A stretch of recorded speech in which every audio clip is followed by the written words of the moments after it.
नमस्कार। देखिए, इस वीडियो में मैं आपको कंपास सर्वेइंग और ट्रेवर्स से रिलेटेड टोटल 38 एमसीक्यूज़ कराऊंगा। और सर्वेइंग के बाकी के सब्जेक्ट के एमसीक्यू देखने के लिए आप सर्वेइंग की प्लेलिस्ट को विज़िट कर सकते हैं। First question, in a traverse survey closing error means the error in a closing of the traversing operations, the actual distance by which the traverse fails to close, the distance between the starting and end point of an open traverse, या फिर इनमें से कोई नहीं। तो देखिए, closing error क्या होता है कि जब हम कोई ऑपरेशन शुरू करते हैं और फिर हमें वहीं पर वापस आना होता है, लेकिन वहाँ पर वापस आ नहीं पाते एरर की वजह से। जैसे यहाँ पर आप देख सकते हैं कि ए पॉइंट से हमने चलना शुरू किया, बी, सी, डी, ई और वापस ए पे आना था, लेकिन अलग अलग जगहों पे एरर आने की वजह से जो टोटल एरर है वो जुड़ के इतना हो गया कि जो स्टॉपिंग पॉइंट ए होना चाहिए था वो ए डैश हो गया। यानी ए से लेके ए डैश तक की जो डिस्टेंस है वही यहाँ पर क्लोजिंग एरर है। ठीक है, इसी की बात हो रही है। तो सही ऑप्शन बी हो जाएगा कि वो असल दूरी जो ट्रेवर्स को क्लोज होने में फेल हो रही है, ट्रेवर्स को क्लोज करने से फेल हो रही है। ठीक है, अगर ट्रेवर्स क्लोज हो जाता तो वहाँ पे क्लोजिंग एरर नहीं होता। Second, in surveyor compass the bearing are observed in, तो इसको हम बेरिंग इसकी जो है रिड्यूस्ड बेरिंग में करते हैं या क्वाड्रेंटल बेरिंग में। ठीक है, 0 to 90 जाता है इसमें मैक्सिमम, और प्रिज्मेटिक कंपास में होल सर्कल बेरिंग में करते हैं। बाकी इनसे रिलेटेड और भी कुछ ज़रूरी पॉइंट्स हैं जिनको मैंने आगे के क्वेश्चंस में मेंशन किया हुआ है। If the magnetic bearing of the sun at a place at noon in southern hemisphere is 167 degree, the magnetic declination at that place is। तो देखिए यहाँ पे एक तो आप ये देखिए कि साउथर्न हेमिस्फीयर दिया हुआ है, जिसका मतलब है कि अगर हम सन की ट्रू बेयरिंग देखें साउथर्न हेमिस्फीयर से नून के टाइम पे तो वो 180 डिग्री होती है। और दूसरी चीज़ ये कि अगर ये साउथर्न हेमिस्फीयर नहीं भी दिया होता तो इस बेयरिंग को देख के हम अंदाज़ा लगा लेते हैं कि ये जो बेयरिंग दे रखी है ये साउथर्न हेमिस्फीयर की है या नॉर्थर्न हेमिस्फीयर की है। अब इसको दूसरे वे में सुन लीजिए। देखिए, सन की जो ट्रू बेयरिंग होती है वो साउथर्न हेमिस्फीयर से 180 डिग्री होती है और नॉर्थर्न हेमिस्फीयर से 360 डिग्री, कई बार 0 डिग्री भी बोल दिया जाता है। और जब डिक्लाइनेशन अकर करता है तो तब ये कम या ज़्यादा हो जाती है। तो जैसे यहाँ पर 167 है तो यहाँ पे 13 डिग्री का डिक्लाइनेशन आ रखा है। अब ये ईस्टवार्ड है या वेस्टवार्ड है, इसको आप एक डायग्राम से समझिए। यहाँ पे देखिए, जो 167 दे रखी है ये मैग्नेटिक बेयरिंग है, तो डेफिनेटली ये मैग्नेटिक नॉर्थ से मेज़र की जा रही होगी। और अगर हमको इसको 180 करना है जो कि ट्रू बेयरिंग होती है तो 13 इसमें ऐड करना पड़ेगा। तो उसके लिए हम लेफ़्ट की तरफ मूव करेंगे, लेफ़्ट यानी वेस्ट की तरफ। तो आप देख सकते हैं कि ट्रू नॉर्थ जो है वो मैग्नेटिक के वेस्ट में आ रहा है। दूसरे शब्दों में कहें तो जो मैग्नेटिक नॉर्थ है वो ट्रू के ईस्ट में आ रहा है, और इसी से हम डिक्लाइनेशन का पता करते हैं। तो ये जो 13 डिग्री का डिक्लाइनेशन हो रहा है ये ईस्ट डायरेक्शन में हो रखा है यहाँ पे, तो इसमें ऑप्शन बी सही हो जाएगा, 13 degree east. The least count of prismatic compass is, तो प्रिज्मेटिक कंपास का लीस्ट काउंट होता है 30 मिनट। ठीक है, यानी ये कुछ इस तरह की बेरिंग मेज़र कर लेगा। जैसे ये होल बेरिंग तो कर ही लेगा 120 डिग्री, इसके साथ वो 30 मिनट भी कर लेगा। ठीक है, इससे माइक्रो नहीं कर पाएगा। लीस्ट काउंट होता है, जैसे आप एक 15 सेंटीमीटर का स्केल देखें तो उसमें लीस्ट काउंट होता है 1 mm, ठीक उसी तरह से इसमें होता है 30 मिनट तक का। और इसके अलावा सर्वेयर कंपास में 15 मिनट होता है least count. If the end points of a line are free from local attraction, the difference between the fore bearing and back bearing of that line should be। अगर local attraction से free है तो इन FB और BB इन दोनों का जो difference है वो एग्जैक्टली 180 डिग्री होता है। और अगर लोकल अट्रैक्शन अकर कर गया तो डिफरेंस 180 नहीं होता है। ठीक है, कुछ वहाँ पे एरर आ जाता है। The fore bearing of line CD is 324 degree 45 minute, the back bearing of the line is. देखिए, फोर बेयरिंग और बैक बेयरिंग का बड़ा सिंपल कॉन्सेप्ट है। इनका डिफरेंस 180 डिग्री होना चाहिए अगर वहाँ पे लोकल अट्रैक्शन नहीं दे रखा है तो यहाँ पे बस आपको इतना ध्यान रखना है, और ये कॉमन सेंस भी कहता है कि अगर जो वैल्यू है वो 180 से ऊपर दे रखी है, चाहे एफ बी की हो चाहे बी बी की हो, तो उस केस में आपको 180 सब्ट्रैक्ट कर देना है, क्योंकि फॉर्मूला कुछ ऐसा ही कहता है। और अगर 180 से कम की वैल्यू दे रखी है तो उस केस में आप उसको ऐड कर देंगे। ठीक है, कुल मिला के इन दोनों के बीच का डिफरेंस आपको 180 रखना है। तो ऑप्शन ए यहाँ पर सही होगा। Compute the angle between the lines A B and A C if their respective bearing are 52 degree 30 minute and 328 degree 45 minute. तो इसको हम ड्रॉ करके देखेंगे। ध्यान ये रखना है इसमें कि ए बी और ए सी दोनों ए से शुरू होंगी। तो जब हम ए बी ड्रॉ करेंगे तो ये जाएगी फर्स्ट क्वाड्रेंट में नॉर्थ ईस्ट डायरेक्शन में, क्योंकि 52 दे रखा है। ठीक इसी तरह से हम ए सी जब ड्रॉ करेंगे तो ये जाएगी फोर्थ क्वाड्रेंट में नॉर्थ वेस्ट डायरेक्शन में। और उसके बाद इनके बीच का डिफरेंस पूछ रखा है हमसे, एंगल पूछा हुआ है ना, तो आप यहाँ पे देख सकते हैं कि 52 तो होगा ही। ओवरऑल जो एंगल है वो हमसे सी ए बी एंगल पूछ रखा है। तो 52 हमें पहले से मालूम है, जहाँ पर क्वेश्चन मार्क लगा हुआ है अगर आपको ये एंगल मालूम चल जाए तो इनको हम ऐड कर लेंगे और क्वेश्चन मार्क वाला एंगल निकलेगा टोटल 360 में से 328 को सब्ट्रैक्ट करने से। तो आप नीचे देख सकते हैं वो उसको वहाँ पे माइनस करेंगे और फिर 52 ऐड कर देंगे, तो 83 आ जाएगा इसमें इनके बीच का एंगल। होल सर्कल बेयरिंग दे रखी है 287 डिग्री 15 मिनट और रिड्यूस्ड बेयरिंग पूछ रखी है। तो इसका भी बड़ा सिंपल कॉन्सेप्ट है, आपको बस इतना ध्यान रखना है कि ये किस क्वाड्रेंट में पड़ रही है होल सर्कल बेयरिंग। तो एक बार बता देता हूँ, अगर 0 से 90 डिग्री का एंगल होगा, होल सर्कल बेयरिंग की बात हो रही है, तो वो फर्स्ट क्वाड्रेंट में होगा।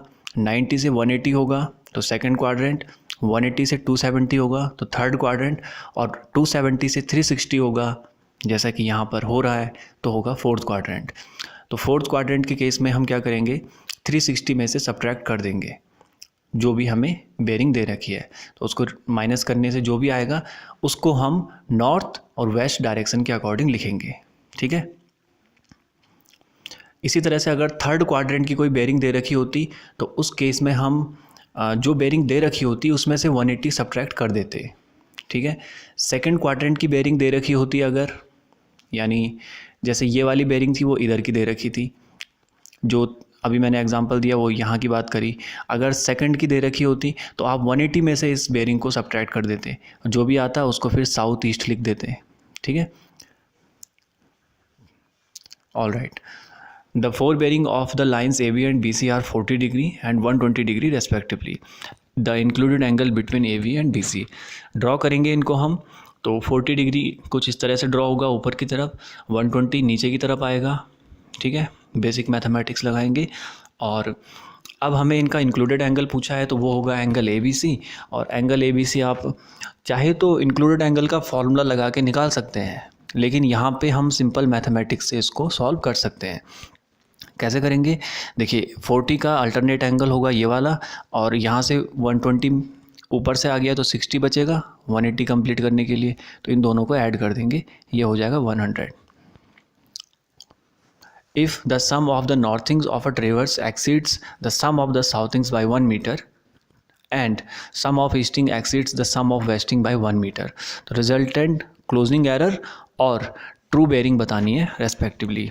ठीक है, देखिए जो नॉर्थिंग है वो साउथिंग से 1 ज़्यादा आ रहा है, एक्सीड कर रहा है, यानी इधर जा रहा है, और जो ईस्ट है वो वेस्ट से 1 ज़्यादा आ रहा है, तो इनका जो इंटरसेक्ट पॉइंट होगा वो ये होगा यहाँ पे। और इसकी जो डिस्टेंस है वो ना तो हम 1 नहीं मानेंगे, इसकी डिस्टेंस हम ओरिजिन से देखेंगे कि जहाँ पर पॉइंट होना चाहिए था और जहाँ पर पॉइंट आ गया है, तो इधर यहाँ पे ये वाला है जो कि इस स्क्वायर का डायगोनल है। तो एरर तो आ गया यहाँ पे √2 का, अगर डायमेंशन मीटर में है तो मीटर में हो जाएंगे। तो क्लोजिंग एरर जो यहाँ पे पूछा है, क्लोजिंग एरर तो हो जाएगा √2 मीटर का। उसके अलावा ट्रू बेयरिंग जो पूछ रखी है, तो वो आप यहाँ पे देख सकते हैं कि जो स्ट्रेट लाइन है ये एक स्क्वायर का डायगोनल है, तो इसमें 45 का एंगल बन रहा होगा दोनों तरफ। तो हम कह सकते हैं कि ये जो लाइन है इसकी बेयरिंग है नॉर्थ 45 डिग्री ईस्ट। ठीक है, तो ट्रू बेयरिंग हो जाएगी नॉर्थ 45 डिग्री ईस्ट। ठीक है, वीडियो से अगर आपको कुछ सीखने को मिल रहा है तो इस चैनल को आप प्लीज़ सब्सक्राइब कर लीजिए। विच of the following station is free from the local attraction. Local attraction की बात हमने करी है कि अगर डिफरेंस 180 का हो गया है तो वो लोकल अट्रैक्शन से फ्री होगा स्टेशन। अगर लाइंस में भी दे रखा है तो भी कोई इशू नहीं है। लाइन में जब दे रखा हो तो मैं आपको बताता हूँ, देखिए यहाँ पे ए बी में जो डिफरेंस है वो 180 का नहीं है, तो ये स्टेशन ए और बी दोनों अफेक्ट होंगे। उसी तरह से बी सी और सी डी दोनों में डिफरेंस 180 का नहीं है। ठीक है, तो ये ए बी सी ये इसमें लोकल अट्रैक्शन से अफेक्टेड हैं। अच्छा, डी की बात अभी करेंगे। देखिए यहाँ पे डिफरेंस जो है वो 180 का हो रहा है, तो अगर ये डिफरेंस 180 का हो रहा है तो स्टेशन डी और स्टेशन ई ये दोनों फ्री होंगे।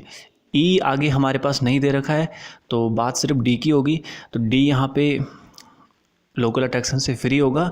और ये जो 4 बेयरिंग है ये 4 बेयरिंग सही होंगी। 2 बेयरिंग तो यही वाली हो गई और इसके अलावा 83 भी यहाँ पे सही बेयरिंग है, करेक्ट है, यानी इसमें कोई एरर नहीं है। इसके अलावा चौथी जो इधर ई की 4 बेयरिंग आनी थी ई स्टेशन की, ठीक है, तो ये सही हो जाएंगी। और यहाँ पे हम कह सकते हैं कि जो डी है, ओनली डी, वो यहाँ पे लोकल अट्रैक्शन से फ्री है। ठीक है, एक और क्वेश्चन देख लेते हैं।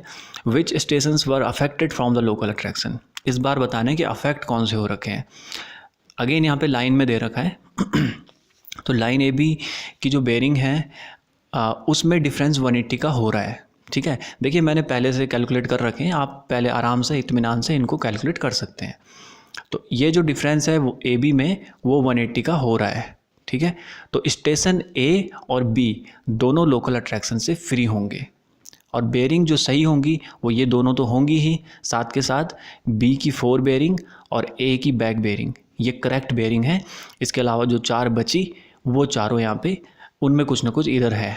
ठीक है, और कुल मिला के स्टेशन सी और डी लोकल अट्रैक्शन से अफेक्टेड हैं। यहाँ पे अफेक्टेड पूछा है तो सी एंड डी हो जाएगा, फ्री वाले पूछे होते तो ए एंड बी हो जाता। When the magnetic bearing of the sun at noon is 185 degree 20 minutes, the magnetic declination will be। देखिए अभी मैंने आपको एक एग्जांपल दिया था 167 वाला, तो उसमें मैंने आपको ये भी बताया था कि अगर 180 के आसपास की वैल्यू है तो वो साउथर्न हेमिस्फीयर से मेज़र की जा रही होगी। अगर देखिए ट्रू बेयरिंग 180 होती है तो यहाँ पे 5 डिग्री 20 मिनट का डिक्लाइनेशन आ रहा है, पर ईस्टवार्ड आ रहा है या वेस्टवार्ड आ रहा है ये आप आसानी से बता सकते हैं, क्योंकि वहाँ पे 167 था तो 13 डिग्री का ईस्टवार्ड आया था। इस बार उल्टा हो रहा है, 185 है, मैग्नेटिक बेयरिंग ज़्यादा आ रही है, तो ट्रू बेयरिंग 180 जो आएगी उसके लिए हमें क्या करना पड़ेगा, इस बार कम करना पड़ेगा। जैसे उस टाइम हमने क्या किया था कि वेस्ट की तरफ गए थे ताकि 167 180 बन जाए। इस बार हम क्या करेंगे, ईस्ट की तरफ आएंगे, तो जो डिक्लाइनेशन है वो डेफिनेटली वेस्ट में हो रखा होगा। यानी जो क्वेश्चन मैंने आपको बताया क्वेश्चन नंबर 3 उसका ऑपोजिट केस है ये। तो इस बार डिक्लाइनेशन हो जाएगा 5 degree 20 minute west. Sum of interior angles of a close traverse is, formula होता है 2n-4 इंटू 90 डिग्री। ठीक है, इसमें n जो होता है वो नंबर ऑफ साइड्स होता है, ट्राइंगल है तो 3 हो जाता है, इसी तरह से। ठीक है, direction of a line relative to a given meridian is known as, क्या बोलते हैं हम सर्वेइंग की भाषा में उसको बोलते हैं बेयरिंग। ठीक है, जिसको हम मैथमेटिक्स में एंगल बोल देते हैं, यहाँ पे बोला जाएगा bearing. In a close traverse difference between 4 bearing and back bearing should be 90, नहीं, डिफरेंस 180 का होना चाहिए। और sum of included angle should be 2n-4 times right angle where n represent the number of sides. बिल्कुल सही लिखा हुआ है यहाँ पे अभी हमने बात करी थी इस बारे में, तो ये बी ऑप्शन यहाँ पे सही है। If the bearing of A B is north 40 degree west and bearing of B C is south 70 degree east, तो वैल्यू बतानी है ए बी सी की। तो देखिए यहाँ पे पहले हम ड्रॉ करेंगे इसको। जो ए बी लाइन है वो कुछ इस तरह से ऊपर की तरफ जाएगी क्योंकि नॉर्थ 40 डिग्री वेस्ट दे रखा है। फिर जो बी सी लाइन है वो क्योंकि साउथ 70 ईस्ट दे रखा है तो वो कुछ इस तरह से आएगी, जैसा कि आप देख सकते हैं, एक ऐसे जाएगी फिर दूसरी ऐसी। इसमें इनके बीच का एंगल बताना है। तो अब क्योंकि ये 40 था यहाँ पे, तो इसका अल्टरनेट यहाँ 40 होगा, और यहाँ टोटल 70 था, तो टोटल 70 में से क्या करेंगे, 40 हटा देंगे तो बीच में बच जाएगा 30 यहाँ पे सही आंसर हो जाएगा। In compass surveying the direction and length of survey line is measured by compass.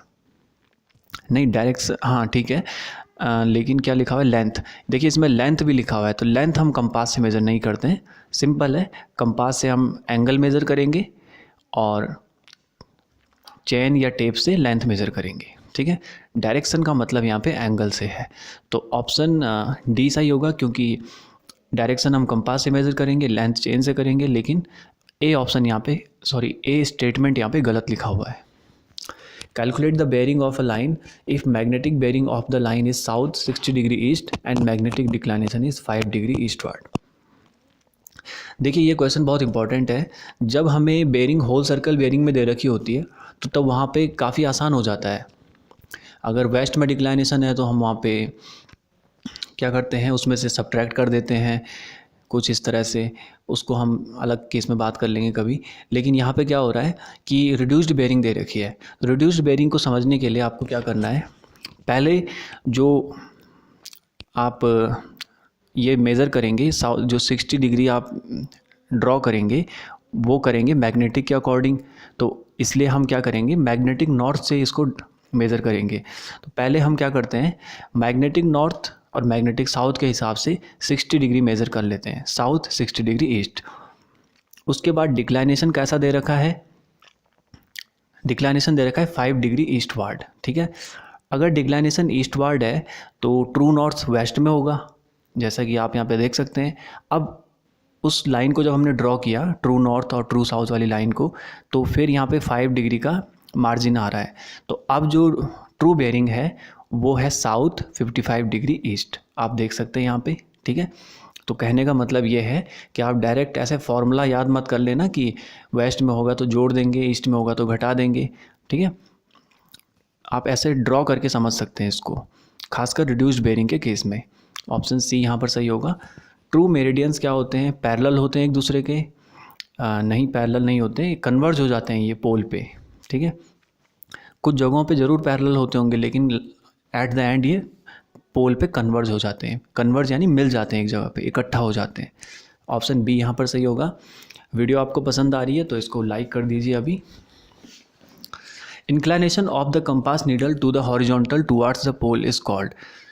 Angle of dip की डेफिनेशन लिखी हुई है ये, जब हम अर्थ के सरफेस को हॉरिजॉन्टल सरफेस मानते हैं और जो ऊपर मैग्नेटिक रेज होती हैं उनका एंगल मेज़र करते हैं कंपास नीडल की हेल्प से, वो होता है angle of dip.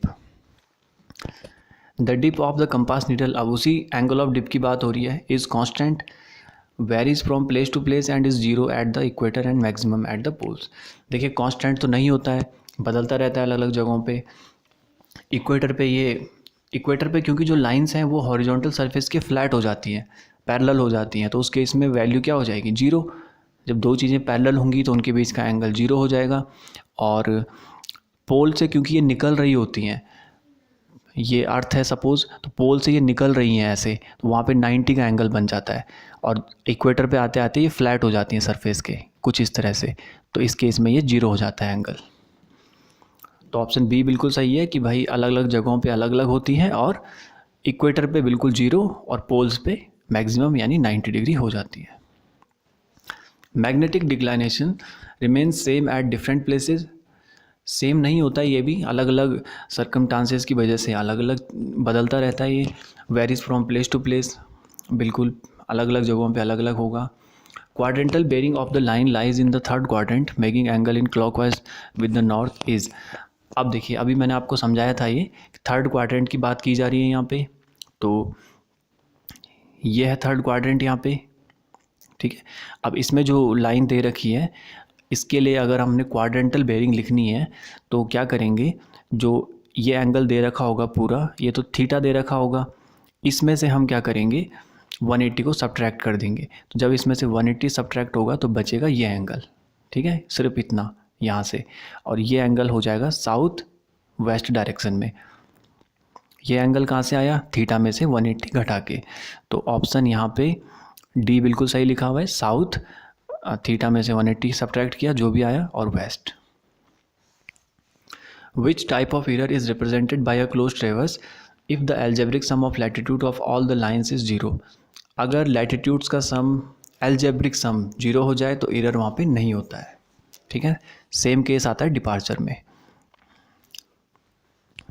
The difference between the fore bearing and back bearing for any station is equal to. देखिए बैक बेयरिंग और उसका जो डिफरेंस है वो अगर 180 है तो लाइन फ्लैट हो जाती है, अगर कम या ज़्यादा है तो वहाँ पे दोनों तरफ एंगल बनते हैं, एक को एक्सटर्नल बोल देते हैं, एक को इंटरनल बोल देते हैं। तो एक्सटर्नल एंगल भी बन सकता है और इंटरनल एंगल भी बन सकता है। विच of the following is correct statement for a station that is affected by local attraction. तो क्या लिखा हुआ है, पहले में लिखा हुआ है कि एफ बी और बी बी का डिफरेंस 90 है, नहीं।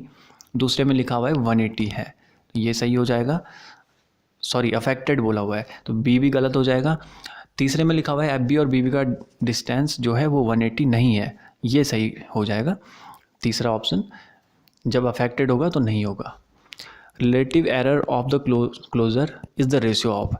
रिलेटिव एरर का हम फॉर्मूला लिखते हैं, डायरेक्ट फार्मूला होता है closing error to the parameter of traverse, ठीक है। इन दोनों के रेशियो से इसको कैलकुलेट किया जाता है। Calculate the magnetic declination if the magnetic bearing of a line is north 81 degree east and true bearing of the line is north 77 degree east. देखिए दोनों फर्स्ट क्वाड्रेंट में पढ़ रहे हैं, दोनों मतलब लाइन तो एक ही है यहाँ पे, लेकिन जब हम ट्रू देख रहे हैं, अब देखिए 81 जो है ये मैग्नेटिक बेयरिंग है, तो 81 कहीं यहाँ से आ रही होगी, ये आपको 81 मिल रही है यहाँ पे और ये 77 मिल रही है, लाइन तो वही है जो है। अब यहाँ पे क्लियरली देखा जा सकता है कि जो डिक्लाइनेशन है वो वेस्ट में हो रखा है, इसीलिए मैग्नेटिक बेयरिंग ज़्यादा आ रही है। तो 4 डिग्री वेस्ट पार्ट हो जाएगा, 81 में से 77 घटाएंगे तो 4 आ जाएगा। Graduations in prismatic compass are inverted and run clockwise having 0 degree at north। बस ये नॉर्थ में नहीं होता है, साउथ में होता है। ऑप्शन बी यहाँ पर सही है और इसको समझ भी लीजिए। देखिए पहले तो लिखा हुआ है इन्वर्टेड, तो इसमें जो बेयरिंग होती हैं वो इन्वर्टेड फॉर्म में लिखी होती हैं। तो जैसे 270 की बात कर लेते हैं, 270 कुछ इस तरह से होगा, ऐसे ऐसे, ये 2 है इन्वर्टेड फॉर्म में, और ये इस तरह से 7 और ये इस तरह से 0, ठीक है। हो सकता है मैं यहाँ पे गलत बना रहा हूँ, लेकिन कुछ इस तरह से प्रिंटेड होते हैं ये सारे नंबर्स, जितने भी ग्रेजुएशंस लिखे होते हैं सारे के सारे। और क्योंकि इसमें प्रिज्म लगा होता है तो फिर हम जब पढ़ते हैं तो हमें बिल्कुल सही दिखाई देता है। ये हो गई एक चीज़। दूसरी चीज़ क्या है, रन क्लॉकवाइज। हाँ तो रन क्लॉकवाइज ही हम पढ़ते हैं डायरेक्शन एंगल्स को। और 0 डिग्री एट साउथ, इसमें 0 होता है साउथ पे, 360 भी बोला जाता है, ठीक है। साउथ पे 0 होगा, फिर वेस्ट में 90 होगा, नॉर्थ में 180 होगा, ईस्ट में 270 होगा, ठीक है। इस तरह से चलता है, इसमें क्लॉकवाइज चल रहा है लेकिन 0 डिग्री साउथ पे है। ऑलराइट, ऑप्शन बी यहाँ पर सही है। वीडियो आपको अगर ये वैल्यूएबल लगी तो आप इसको बाद में अपने ग्रुप्स में ज़रूर शेयर करना। Isogonic lines are, isogonic line वो होती हैं जो जिनमें डिक्लाइनेशन सेम होता है। दो लाइन का डिक्लाइनेशन अगर सेम है अर्थ के सरफेस से तो वो आइसोगोनिक हो जाती है। ऑप्शन ए यहाँ पर सही होगा। और हाँ देखिए बाकी ऑप्शन में जो है, जो ऑप्शन बी है उसमें क्या लिखा हुआ है कि वो लाइन जिनका डिक्लाइनेशन 0 है, तो उस केस में ये हो जाता है एगोनिक लाइन, ठीक है।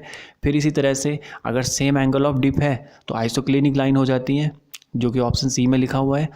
और अगर 0 एंगल ऑफ डिप है तो एक्लिनिक हो जाती है, यहाँ आप देख सकते हैं, ठीक है। इसमें ऑप्शन ए सही हो जाएगा। A negative declination shows the magnetic meridian to the.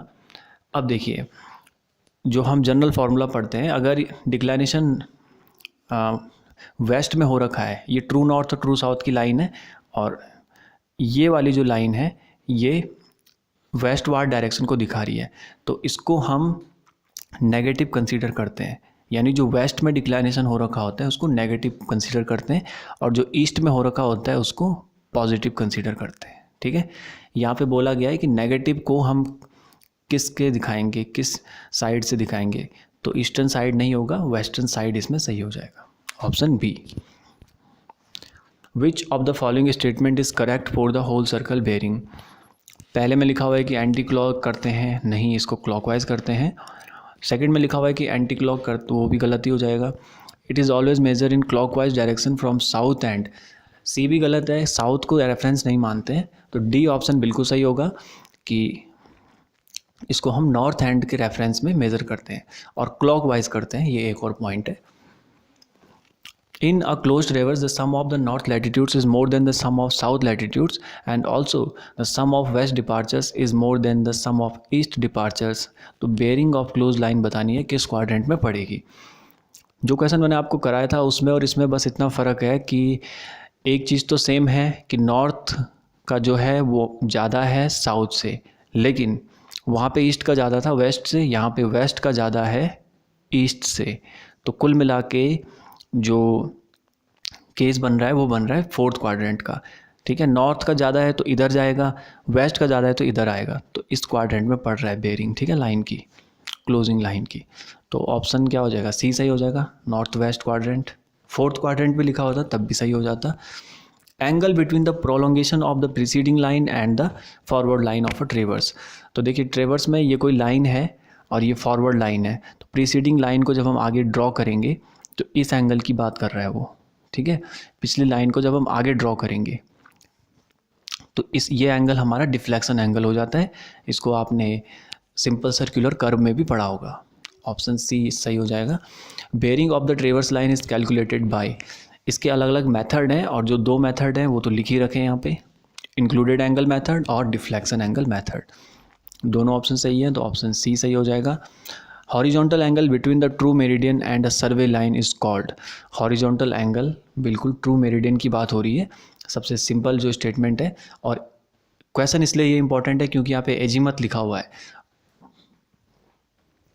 तो ऑप्शन बी यहाँ पर सही होगा, एजीमत। इसी को हम ट्रू बेयरिंग भी कहते हैं। दूसरी तरह से जो सवाल पूछा जाता है वो ये है कि किसी लाइन की ट्रू बेयरिंग ये है, बताओ एजीमत कितना होगा, तो वो सेम हो जाता है, ठीक है। Last question, which of the following is not a type of declination. अलग अलग तरह के डिक्लाइनेशन होते हैं अलग अलग टाइम के हिसाब से। एनुअल होता है, सालाना, सेक्युलर होता है, इसमें और ज़्यादा टाइम लिया जाता है। मंथली इसमें नहीं होता है। डाययूर्नल होता है, ये डेली बेसिस पे देखा जाता है। 3 हो गए, ए, बी और डी, और एक और होता है इर्रेगुलर जिसको रैंडम भी बोलते हैं, ठीक है। तो कुल मिला के 4 होते हैं, मंथली इसमें नहीं होता है, तो ऑप्शन सी इसमें सही हो जाएगा। चलिए ये थे 38 MCQs। वीडियो आपको अगर अच्छी लगी हो तो आप कमेंट करके अपना फीडबैक दे सकते हैं। वीडियो देखने के लिए थैंक यू सो मच।